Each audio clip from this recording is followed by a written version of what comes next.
So it's been a little while since I've made a physiology video. I'm out here on Fiesta Island. I did a nice aerobic threshold workout, a zone 2. It's about a 4-mile loop, and I did a couple of those. Beautiful day here. And since I've turned 50, I've dusted off a book I've had and started to read it again. And I've been periodically testing my lactate threshold, testing my VO2 max, but I actually never compared them all head to head with your percent max heart rate, your Carvonen formula, your heart rate reserve, against, what's very popularized, Joe Friel's workout. Also been pairing it with a great book, great doc, Michael Ross.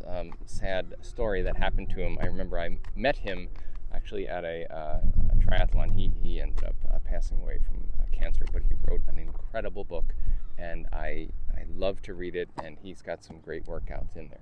So what I decided to do was put on my heart rate monitor that I got on here and check my lactate threshold and match it up with all the other formulas that are out there and do some math, which I've printed out here, and generate all the zones. And it is pretty fascinating. I am a numbers guy, and I like how all the numbers have turned out. I love these field tests because you can test yourself. You just get a pen and paper, heart rate monitor, a stopwatch, and you're ready to go. So first, let's just reestablish some definitions to review. What is lactate threshold? It's the heart rate that you can hold and sustain for about an hour of hard effort, right before the body starts accumulating more lactate than it can clear. And when you tie it to physiology, that's your metabolic sweet spot, basically the maximum sustainable power that you can maintain without redlining. So we need to establish some key values, and this is what I did, and I encourage you to do it as well.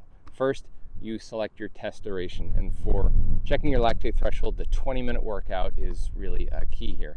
You go basically as hard as you can, but knowing that you're going to be holding that pace for 20 minutes. So it's not absolute all out, but it's as all out you can sustain for 20 full minutes. The first 5 minutes, your heart rate's all up and down, and then finally you find yourself. So the last 15 minutes, you take the average of that heart rate. For me, the last 15 minutes, I was about 151, anywhere between 150 to 153. Now, I am 50 years old, so I don't have as high of a lactate threshold as I used to, but that's fine. That's my lactate threshold, heart rate. Then you want to find out your max heart rate. And in that course that I was doing, it wasn't here, by the way, it was up in Carmel Valley. There's a nice little 1-mile stretch, which is completely separated from cars. My max heart rate has been about 170, 171, which actually is pretty close to the 220 minus age formula that you a lot hear about. 220 minus 50 would be 170, and I was right about there on that course. Then you check your resting heart rate. A lot of your watches, a lot of beds that have those great physiological monitors that you probably can see and buy. You can check your heart rate just completely at rest or overnight while you're sleeping. You put your your watch on while you're sleeping. Mine was about 59 to 60, right around that area. So I got that. And then you just calculate your heart rate reserve. In this case, 171 minus 59, your max heart rate minus your resting heart rate. And then for me, that was 112. That's the Carvonen calculations. Now let's calculate our zones based on this. So I'd like Joe Friel's method. It actually works really well.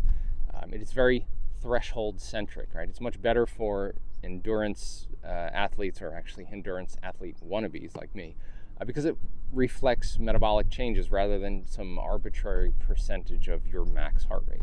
So for me, and I'll probably try to put it up right here, I was able to get a threshold heart rate of about 142 to about 150, basically about 95 to 100% of your threshold heart rate, because you don't want to train every time at that all-out effort. You want to back it off about 5% just to avoid injury.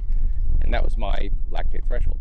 My zone 2, dialing it down, was right around, what did I get here? 122 to 134 for my zone 2 workout, about 80 to 90, 81 to 89%. And those are the two zones that I want to achieve. So if you want to test your own lactate threshold, just do a 20-minute threshold test, get your threshold heart rate, get your resting heart rate, and then just plug in this formula and check those percentages, and there you go, you got it.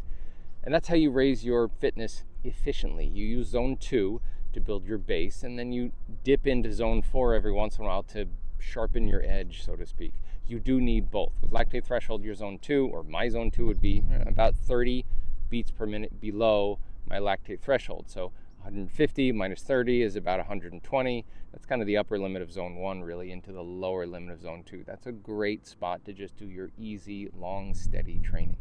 So now let's compare, and that's what I did. Just grabbed the calculator and did the Carvonin formula. So the heart rate reserve formula is your target heart rate equals your heart rate max minus your heart rate rest times the percentage of intensity you want to train at, and add that to your heart rate at rest. So for me, my zone 4, my lactate threshold, would actually be 148 to 159, which is really, that runs a lot higher than the, well, quote unquote, standard or accepted Joe Friel lactate threshold base zones.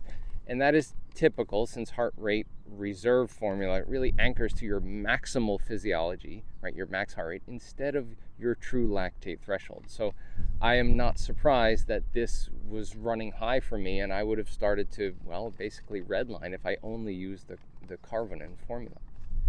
And the third one is max heart rate. This is, of course, the simplest, but it is a lot less personalized and does not fit with your physiology.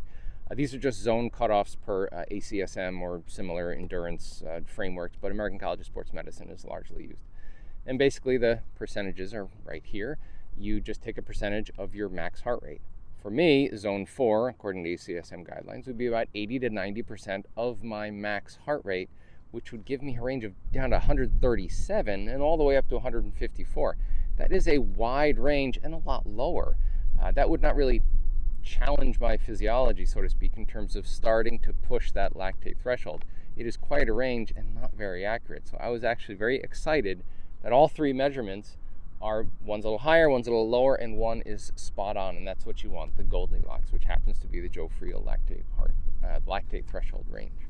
So comparing all three, putting them up here, the standard lactate threshold heart rate based on the 20-minute test, the heart rate reserve formula, the Carvonin, and then the max heart rate formula percentage.